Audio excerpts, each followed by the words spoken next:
Okay, so when you load up Clash Royale, this is the screen that you come to.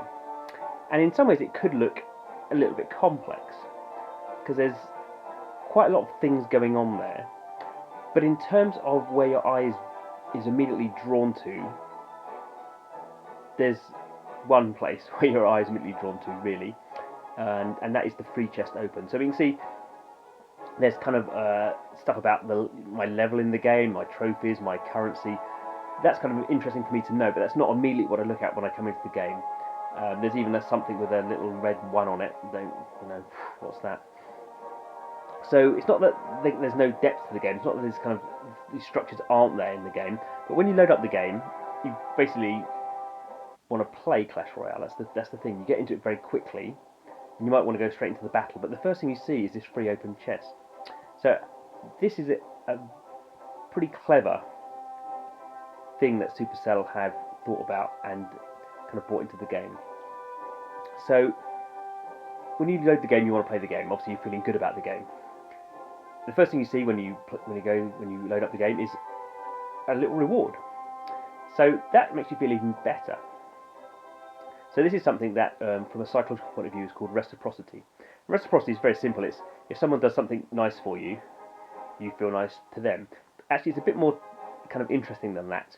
It's if someone does something just a little bit nice to you, you feel kind of overwhelmingly positive back to them. And in this case, Supercell in Clash Royale is not particularly generous with the way it hands out currency and items and such like. There are games that are much more generous. I wouldn't say Supercell is mean in its giving away, but it's not overly generous. The success of Supercell games is not coming because it gives away a lot of in-game currency, but it's doing things in a much more subtle manner. So if I go to the free chest, okay, let's open it. So there's our chest. Wow, I've got some gold. So gold is not particularly valuable, but 30 gold is better than not having 30 gold.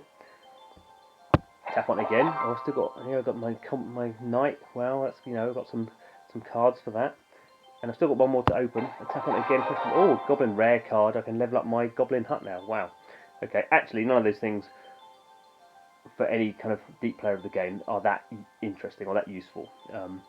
Obviously, better to have them than not have them, but very subtly, what Supercell is making you feel is happy about the game, happy you loaded it up. Oh, and what's this? There's still another free chest to open. So these basically replenish every 4 hours, and so you can kind of build them up.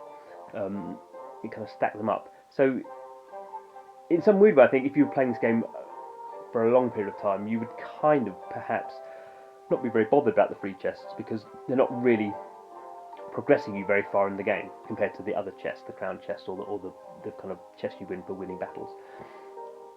So I think it would be interesting if this changes over time and Supercell kind of either gives you better things in the free chest or kind of somehow downgrades the free chest. But for someone who's just started the game out, for the first kind of weeks and perhaps even month, it's something that you go to straight away. And there's another kind of clever thing which I'm sure Supercell have kind of tested, and I will show you how I used to open free chests. Oh, got a free chest. Oh, let's open it. Oh, look at that. Tap, tap, tap, tap, tap, tap, tap, tap. Oh, started a battle.